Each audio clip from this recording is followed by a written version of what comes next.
Hello learners! We are now in Module 4 of Music 8 Quarter 1, the Southeast Asian Music. In this module, you are expected to enumerate the musical ensembles and types of performances in Malaysia, analyze the music of Malaysia, and improvise simple accompaniment to Southeast Asian music.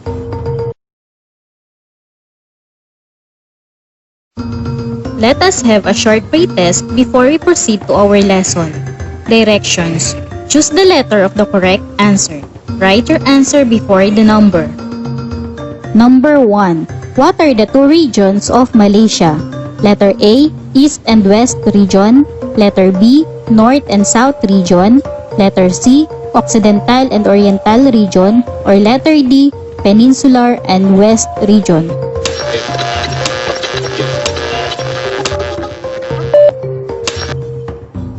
The correct answer is letter A. Number 2. What are the multiracial group that influence Malaysians' music genre? A. Arabic and Hindu. Letter B. India and Japanese. Letter C. Japanese and Korean. Or letter D. Malay and Chinese.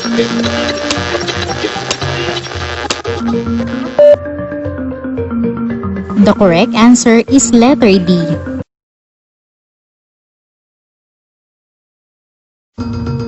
Number 3. What is a gong-based musical ensemble commonly used in funerals and wedding in Malaysia?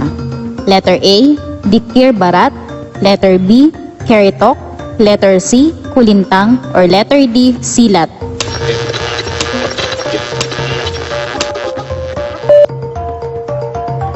The correct answer is letter C. Number 4. What is one of the two categories of Malaysian music that emerged during the pre-colonial period? Letter A, acculturated music. Letter B, classical music. Letter C, syncretic music. Or letter D, traditional music.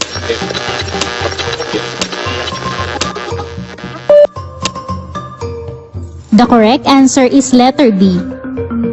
Number 5. What is musical ensemble that consists of xylophone played swiftly and rhythmically in traditional Malay function? Letter A, Keritok. Letter B, Kire. Letter C, Kulintang. Letter D, Silat.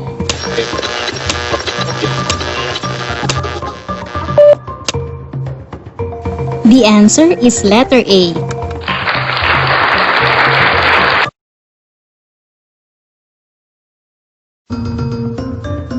Let us now have a recap about the topic that we have discussed last meeting. Directions. Complete the information needed by filling in the blank. I will give you 10 seconds to answer this.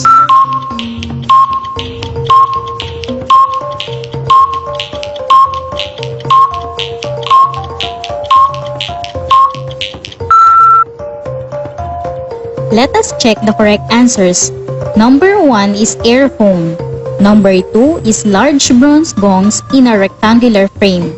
Number 3 is chordophone. Number 4 is set of 21 drums in a circle frame. And the number 5 is membranophone. Very good!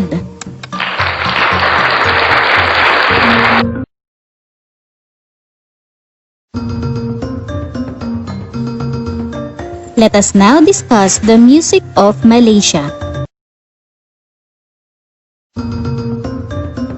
Malaysia is a constitutional monarchy in Southeast Asia. It is divided into two regions. The first region is West Malaysia. It is also known as Peninsular Malaysia. The second one is East Malaysia. It consists of 13 states and 3 federal territories. Chinese and Indian cultural influences made their mark when trade began in the country. Trading also increased when immigrants flocked to Malaysia.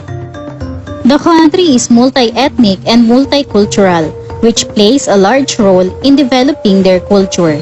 The Constitution declares Islam the state religion while protecting freedom of religion.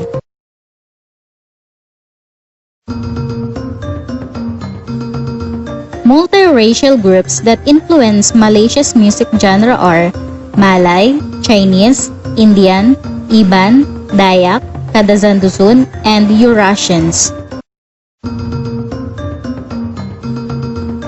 Malaysian music is largely based around percussion instruments. It has multicultural influence and is believed to have originated in the Kelantan-Patani region with a mixture of Indian, Chinese, Thai, and Indonesian influences. The music of Malaysia may be categorized into two types. First is the classical and folk music. It emerged during the pre-colonial period and still exists in the form of vocal, dance, and theatrical music. Second is the syncretic or acculturated music. It developed during the post-Portuguese period in 16th century. It contains elements from both local music and foreign elements of Arabian, Persian, Indian, Chinese, and Western musical and theatrical sources. Musical instruments of Malaysia are greatly associated with their culture and roots. Due to colonization, the stages of development of Malaysian instruments are great. They share some common features with Indian musical instruments. After the colonization of Malaysia by the British, the musical development was influenced by Western music. Musical ensembles and types of performances in Malaysia. Agung and Kulintang. This is a gong-based musical ensemble commonly used in funerals and weddings in East Malaysia. This type of ensemble is similar to the Kulintang of the Philippines, Brunei, and Indonesia.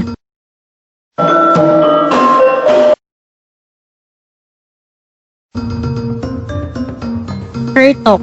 This is a musical ensemble from the Malay Peninsula that consists of xylophones played swiftly and rhythmically in traditional Malay functions.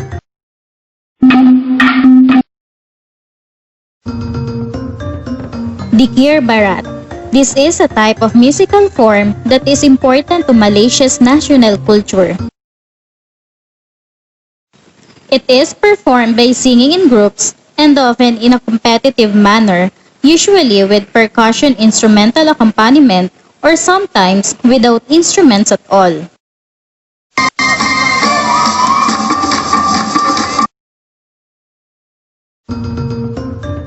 Silat Melayu. This is a form of martial art that is similar to Tai Chi. It originated in the Malay Peninsula since the Christian era and is a mixture of martial arts, dance, and music, usually accompanied by gongs, drums, and Indian oboes.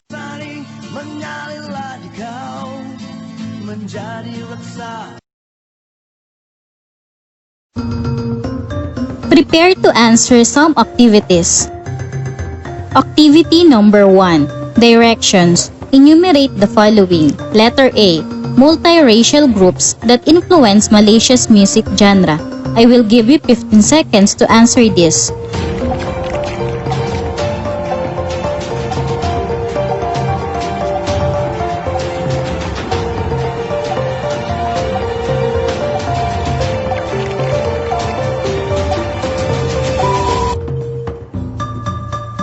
The correct answer are Malay, Chinese, Indian, Iban, Dayak, Kadazan Dusun, and Eurasians.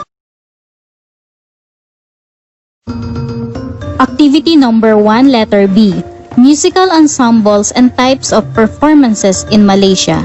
I will give you 10 seconds to answer this.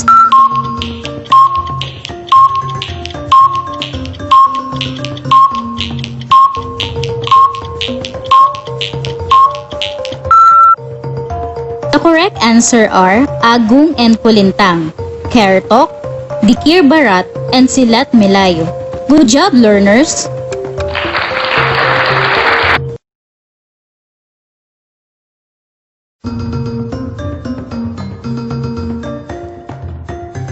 Activity number 2. Directions. Write the letter in each box to form the word being described. I will give you 10 seconds to answer this word puzzle.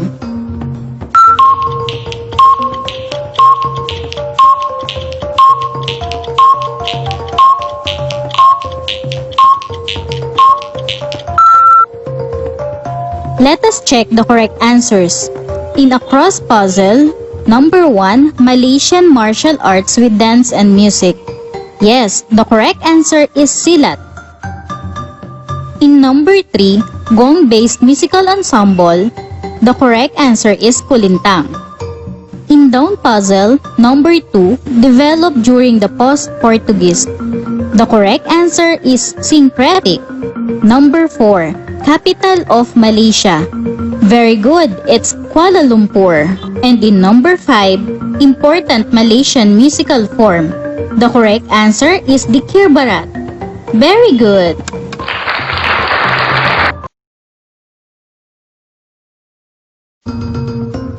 Let us now have a wrap-up about the lesson that we discussed. Directions. Complete the graphic organizer based on the guide questions. I will give you 10 seconds to answer this.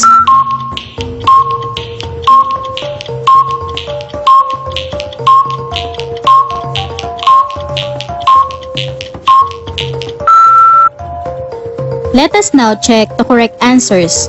The two regions in Malaysia are West and East Malaysia. The two types of Malaysian musical categories are classical and folk music and syncretic or acculturated music. The musical ensembles and types of performances in Malaysia are Agung and Kulintang, Kertok, Dikir Barat, and Silat Melayu. Good job, learners!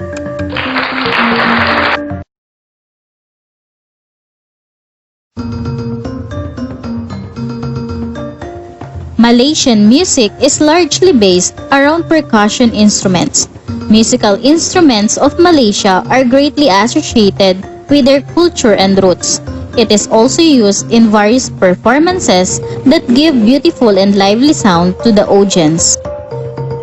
Using your improvised instruments that you made in Module 3, now you are going to play rhythmic accompaniment given below.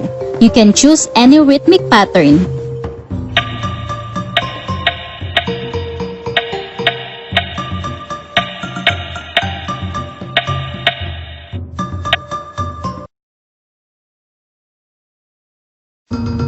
Let us check if you really understand the lesson by answering the post-test. Matching type. Match column A with the correct answer on column B. Write only the letter of your answer on the blank provided. I will give you 10 seconds to answer this.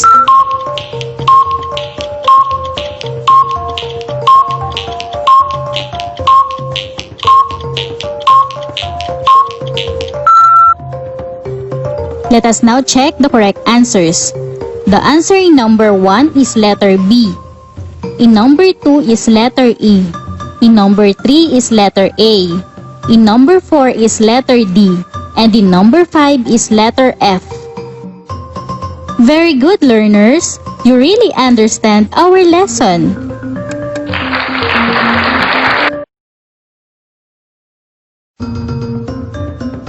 Thank you and see you again in our next lesson.